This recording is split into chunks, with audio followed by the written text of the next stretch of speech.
জানিয়ে দেব এই মুহূর্তে হাতে পাওয়া সর্বশেষ গুরুত্বপূর্ণ আপডেট বাংলা সংবাদ। শুরুতেই থাকছে নির্বাচন নিয়ে কি সিদ্ধান্ত হলো জানালেন উপদেষ্টা রিজওয়ানা। সংলাপের মাধ্যমে রাজনৈতিক ঐক্য গড়ে সংস্কার বিষয়ে সুনির্দিষ্ট সংশোধনী এনে এরপরই সরকার নির্বাচনের কথা ভাববে বলে জানিয়েছেন অন্তর্বর্তী সরকারের উপদেষ্টা রিজওয়ানা হাসান। তিনি বলেন, সংস্কারের জন্য সরকার যে 6টি কমিশন গঠন করেছে সেগুলো 3 মাসের মধ্যে প্রতিবেদন দিতে পারবে বলে আশা করেছেন তিনি। এরপরই সংলাপে যাবেন। সংলাপের মাধ্যমে রাজনৈতিক মতৈক্য গড়ে সংস্কারের বিষয়ে সুনির্দিষ্ট অঙ্গীকার, কোনো ক্ষেত্রে সংশোধনী এনে তারপরে নির্বাচনের কথা ভাবছি। এবারে জানাবো 26,000 কোটি টাকা মানি লন্ডারিং করেছেন ডক্টর ইউনূস, অভিযোগ শেখ হাসিনার। শেখ হাসিনা আরও বলেন, মানুষকে জানতে হবে অলিম্পিকের মশাল ধরতে কত টাকা সে ডোনেশন দিয়েছে। ওদের ডোনেশন লিস্ট খুঁজলেই সেটি নাকি পাওয়া যাবে। ক্লিন্টন ফাউন্ডেশনে কত টাকা ডোনেশন দিচ্ছে সেটাও ওদের লিস্ট খুঁজলে পাওয়া যাবে। মহাচোর বৈশাখ কত কথা শোনাচ্ছে। গরিবের রক্তচোষা টাকা নিয়ে বড়লোক হয়েছে সুদখোর একটা। এভাবেই অন্তর্বর্তী সরকারের প্রধান উপদেষ্টার সম্পর্কে কথা বলেন বাংলাদেশ থেকে বিতাড়িত পালিয়ে যাওয়া প্রধানমন্ত্রী শেখ হাসিনা। জানাবো খুলনায় চাঁদাবাজির অভিযোগে বিএনপির 4 নেতাকে শোকজ। খুলনায় চাঁদা দাবির সুনির্দিষ্ট অভিযোগে বিএনপির 4 নেতাকে কারণ দর্শানো নোটিশ দেওয়া হয়েছে। বৃহস্পতিবার খুলনা জেলা বিভাগের আহ্বায়ক আমির এজাজ খান এবং সদস্য সচিব এস এম মনিরুল হাসান বাপ্পি যৌথ স্বাক্ষরে তাদের শোকজ নোটিশ দিয়েছেন। এদিকে ফ্যাসিবাদদের দোসরদের পরিকল্পিতভাবে প্রশাসনে প্রতিস্থাপন করা হচ্ছে। বাংলাদেশ জামায়াতে ইসলামীর কেন্দ্রীয় নির্বাহী পরিষদ সদস্য ও ঢাকা মহানগরী দক্ষিণের আমির মোহাম্মদ নুরুল ইসলাম বুলবুল বলেছেন, আওয়ামী অপশক্তি দোসরদের পরিকল্পিতভাবে সরকারের প্রশাসন সহ বিভিন্ন সাংবিধানিক প্রতিষ্ঠানে প্রতিস্থাপন করা হচ্ছে। তাদের এক বিভাগ থেকে আরেক বিভাগে, এক মন্ত্রণালয় থেকে অন্য মন্ত্রণালয়ে স্থানান্তর করা হচ্ছে, যার মাধ্যমে ফ্যাসিবাদের দোসররা বাংলাদেশের রন্ধ্রে রন্ধ্রে প্রবেশ করছে। জানিয়ে দেব, সীমান্তে বিএসএফের গুলিতে বাংলাদেশি নাগরিক নিহত হবার ঘটনায় কড়া প্রতিবাদ জানিয়েছে বিজিবি। বাংলাদেশ ভারত সীমান্তে বাংলাবান্ধা, ফুলবাড়ী এবং আইসিপিতে বিজিপি রংপুর রিজিয়ন এবং বিএসএফ বেঙ্গল ফ্রন্টিয়ারের মধ্যে অনুষ্ঠিত সৌজন্য বৈঠকে এই প্রতিবাদ জানানো হয়েছে। এবং সর্বশেষ জানাবো, বাংলাদেশ ভারত সিরিজে হামলার হুমকি, জয় শাহর সঙ্গে কথা বলেছেন বিবিসির সভাপতি। আগামী 19 সেপ্টেম্বর শুরু হবে বাংলাদেশ ভারত দ্বিপাক্ষিক সিরিজের প্রথম টেস্ট। সিরিজে 2টি টেস্ট ছাড়াও 3টি টি-20 ম্যাচ খেলবে দুদল। তবে সিরিজ শুরুর আগেই হিন্দু মহাসভা নামে একটি ধর্মীয় সংগঠন একাধিকবার হামলার হুমকি দিয়েছে। এতক্ষণ শিরোনাম শুনছিলেন, এবার বিস্তারিত। প্রিয় দর্শক, আপনি যদি এই চ্যানেলে নতুন হয়ে থাকেন, ভিডিওটি দেখতে দেখতে চ্যানেলটি সাবস্ক্রাইব করে আমাদের সঙ্গেই থাকুন। আর এই ভিডিও সম্পর্কে আপনি আপনার মূল্যবান মতামতটি কমেন্ট বক্সে জানিয়ে দিন। আর হ্যাঁ প্রিয় দর্শক, জানিয়ে দিন ভিডিওটি কোথা থেকে দেখছেন। নির্বাচন নিয়ে কী সিদ্ধান্ত হলো জানালেন উপদেষ্টা রিজওয়ানা। সংলাপের মাধ্যমে রাজনৈতিক ঐক্য গড়ে সংস্কারের বিষয়ে সুনির্দিষ্ট সংশোধনী এনে এরপরই সরকার নির্বাচনের কথা ভাববে বলে জানিয়েছেন অন্তর্বর্তী সরকারের উপদেষ্টা সৈয়দা রিজওয়ানা হাসান। তিনি বলেন, সংস্কারের জন্য সরকার যে 6টি কমিশন গঠন করেছেন সেগুলো 3 মাসের মধ্যে প্রতিবেদন দিতে পারবে বলে আশা করছি।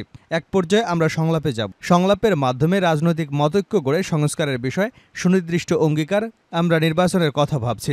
কোনো ক্ষেত্রে সংশোধনী এনে তারপরে আমরা নির্বাচনের কথা ভাবছি। রাজনৈতিক দলগুলো এরই মধ্যে স্পষ্ট করেছে আগে সংস্কার এবং পরে তারা নির্বাচনে যেতে চান। বৃহস্পতিবার উপদেষ্টা পরিষদ বৈঠকে রাজধানী ফরেন সার্ভিস একাডেমিতে সাংবাদিকদের ব্রিফিংয়ে একথা বলেন রিজওয়ানা হাসান। 26,000 কোটি টাকা মানি লন্ডারিং করেছেন ডক্টর ইউনূস, অভিযোগ শেখ হাসিনার। গত 5 অগাস্ট ছাত্র জনতার আন্দোলনের মুখে পদত্যাগ করে দেশ ছেড়ে ভারতে পালিয়ে যান সাবেক প্রধানমন্ত্রী শেখ হাসিনা। এরপর থেকে শেখ হাসিনার সঙ্গে অনেকেরই কথোপকথনের অডিও ফাঁস হচ্ছে। এবার যে অডিওটি ফাঁস হয়েছে সেখানে মোহাম্মদ তানভীর কায়সার নামে যুক্তরাষ্ট্র প্রবাসী এক আওয়ামী লীগ নেতার সঙ্গে কথা বলেছেন তিনি। বৃহস্পতিবার ওই অডিও ক্লিপটি ছড়িয়ে পড়ে। অডিওতে অন্তর্বর্তী সরকারের প্রধান উপদেষ্টা ডক্টর মোহাম্মদ ইউনূসের নিন্দা করতে শোনা যায় শেখ হাসিনাকে। তিনি অভিযোগ করেন, ডক্টর ইউনূস বিদেশে 26,000 কোটি টাকা পাচার করেছে। এছাড়া কথা বলেছেন রূপপুর থেকে $500 কোটি আত্মসাৎ ইস্যুতে। শেখ হাসিনা জানিয়েছেন তিনি বাংলাদেশের কাছাকাছি আছেন, যে কোনো সময় দেশে চলে আসতে পারেন। শেখ হাসিনা বলেন, যারা মানি লন্ডারিং করছে তারা খুব লাফাচ্ছে। গ্রামীণ ব্যাংকের যত টাকা, ইউনূস কিন্তু গ্রামীণ ব্যাংক প্রতিষ্ঠা করেনি। গ্রামীণ ব্যাংক প্রতিষ্ঠা করেছেন এরশাদ। ইউনূসকে চাকরি দিয়েছিল এমডির পদে।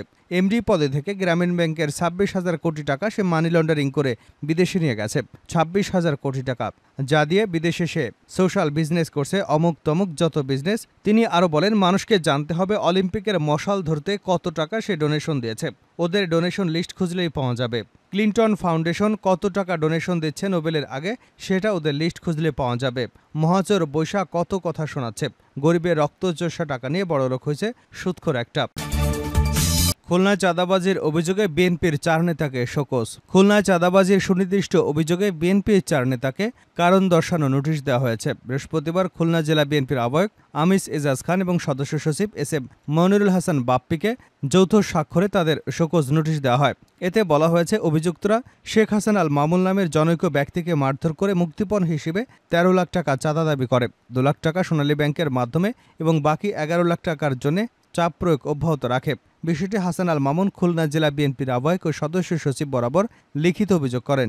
এটি সুস্পষ্টভাবে দলীয় শৃঙ্খলা পরিপন্থী কর্মকাণ্ড, কেন তাদের বিরুদ্ধে সাংগঠনিক ব্যবস্থা গ্রহণ করা হবে না মর্মে 3 দিনের ভেতরে লিখিতভাবে জবাব দিতে নির্দেশনা দেওয়া হয়েছে। ফ্যাসিবাদের দোসরদের পরিকল্পিতভাবে প্রশাসনে প্রতিস্থাপন করা হচ্ছে।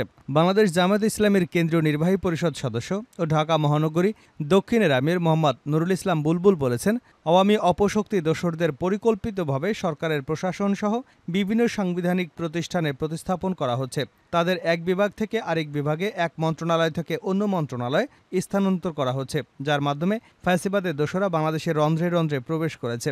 বৃহস্পতিবার বিকেলে রাজধানীর হাতিরপুলের চায়না কিচেন চাইনিজ রেস্টুরেন্টে বাংলাদেশ জামায়াতে ইসলামী ঢাকা মহানগরীর দক্ষিণ নিউ মার্কেট থানা উদ্যোগে আয়োজিত কর্মী সম্মেলন 2024-এ বৈষম্য বিরোধী ছাত্র জনতার আন্দোলনে শহীদ পরিবারের সদস্যদের আর্থিক অনুদান প্রদান অনুষ্ঠানে প্রধান অতিথির বক্তব্যে এসব কথা বলেন তিনি। নুরুল ইসলাম বুলবুল বলেন, ছাত্র জনতার অভ্যুত্থানের যে অর্জন, সেই অর্জনকে নস্যাৎ করে দেবার অপচেষ্টা চালানো হচ্ছে। ছাত্র জনতার অভ্যুত্থানের ফসলেই অন্তর্বর্তীকালীন সরকারকে এ ব্যাপারে সতর্ক ও সজাগ থাকতে হবে। ফ্যাসিবাদ ও তাদের দোসরদের আর কোনো চক্রান্ত এদেশের জনগণ সফল হতে দেবে না। ঢাকা মহানগরীর দক্ষিণের মজলিসের শুরা সদস্য ও নিউ মার্কেট থানা আমির মাওলানা মহিবুল হক ফরিদের সভাপতিত্বে এবং থানা সেক্রেটারি মোহাম্মদ গোলাম পরোয়ারের সঞ্চালনায় উক্ত কর্মী সম্মেলনে বিশেষ অতিথির বক্তব্য রাখেন মহানগরী কর্মী পরিষদ সদস্য ধানমন্ডি নিউ মার্কেট জোন পরিচালক প্রকৌশলী শেখ আলামিন। নুরুল ইসলাম বুলবুল বলেন, হাজারো শহীদদের রক্তের বিনিময়ে এদেশের মানুষ নতুন বাংলাদেশ পেয়েছে। অন্তর্বর্তী সরকারের কার্যক্রমের দিকে সেই জনতা তাকিয়ে আছে। যদি আপনারা ব্যর্থ হন তবে বাংলাদেশ ব্যর্থ হবে। ফ্যাসিবাদের দোসর বা অন্য কোনো ষড়যন্ত্রকারীদের যদি আপনারা কোনো সুযোগ করে দেন, তার পরিণতি শুধু 18 কোটি মানুষ ভোগ করবে না, বরং আপনাদেরও ভোগ করতে হবে। বাংলাদেশ জামায়াতে ইসলামী সৎ এবং যোগ্য নেতৃত্বের মাধ্যমে একটি সুখী সমৃদ্ধ দেশ গড়ে তুলতে চায়, একটি কল্যাণ রাষ্ট্র গড়ে তুলতে চায়, যাতে 18 কোটি মানুষ মাথা উঁচু করে দাঁড়াতে পারে। বাংলাদেশ ভারত সিরিজে হামলার হুমকি, জয় শাহর সাথে কথা বলেছেন বিসিবির সভাপতি। আগামী 19 সেপ্টেম্বর শুরু হবে বাংলাদেশ ভারত দ্বিপাক্ষিক সিরিজের প্রথম টেস্ট। সিরিজে 2টি টেস্ট ছাড়াও 3টি টি-20 ম্যাচ খেলবে 2 দল। তবে সিরিজ শুরু হওয়ার আগেই হিন্দু মহাসভা নামের একটি ধর্মীয় সংগঠন থেকে একাধিকবার হামলার হুমকি দেওয়া হয়। তবে এই ইস্যুতে ভারতীয় বোর্ড সচিব জয় শাহর কাছ থেকে সর্বোচ্চ নিরাপত্তার আশ্বাস পাওয়া গেছে বলে জানিয়েছেন বিসিবির সভাপতি ফারুক আহমেদ। বৃহস্পতিবার দুপুর থেকে নানা পক্ষের সঙ্গে বেশ কয়েকটি বৈঠকের পর গণমাধ্যমে কথা বলেন বিসিবির সভাপতি। তিনি বলেন, বিসিসিআইয়ের সচিব জয় শাহ, যিনি আগামী ডিসেম্বরে আইসিসি চেয়ারম্যানের দায়িত্ব নেবেন, তার সঙ্গে কথা হয়েছে আমাদের উদ্বেগের কথা আমরা জানিয়েছি। তিনি বলেছেন, দ্বিপাক্ষিক সিরিজে এসব হুমকি বড় কোনো ব্যাপার নয়, তারপরও তারা বাংলাদেশের জন্য সর্বোচ্চ নিরাপত্তা ব্যবস্থা করবেন। আমরাও আশা করি কোনো সমস্যা হবে না। চেন্নাই প্রথম টেস্ট শুরু হবে আগামী বৃহস্পতিবার। 27 ডিসেম্বর কানপুরে শুরু দ্বিতীয় টেস্ট এবং 6 অক্টোবর টি-20 সিরিজ শুরু গোয়ালিয়রে। এই 2 ম্যাচেই ঝামেলা পাকানোর হুমকি দিয়ে রেখেছে অখিল ভারত হিন্দু সভা। ম্যাচগুলোর ভেন্যু এবং মাঠগুলো থেকে সরিয়ে নেবারও দাবি এসেছিল তাদের পক্ষ থেকে। অবশ্য এ দাবির পেছনে কারণ হিসেবে সংগঠনটি বলেছিল, শেখ হাসিনার সরকারের পতনের পর বাংলাদেশ জুড়ে হিন্দু সম্প্রদায়ের উপর প্রবল অত্যাচার এবং নৃশংসতা চালানো হয়েছে। ম্যাচের প্রতিবাদ জানানো সহ আরও কিছু হুমকি দিয়ে রেখেছিল তারা। ভারতের কিছু সংবাদ মাধ্যম এমন খবরও হয়েছিল যে কানপুর থেকে দ্বিতীয় টেস্ট সরিয়ে ইন্দোরে নেওয়া হতে পারে। উল্লেখ্য, শেষ পর্যন্ত ভেন্যু বা সূচিতে কোনো বদল আনেনি বিসিসিআই। আগে নির্ধারিত সূচি অনুযায়ী মাঠে গড়াবে সিরিজের সব ম্যাচগুলো।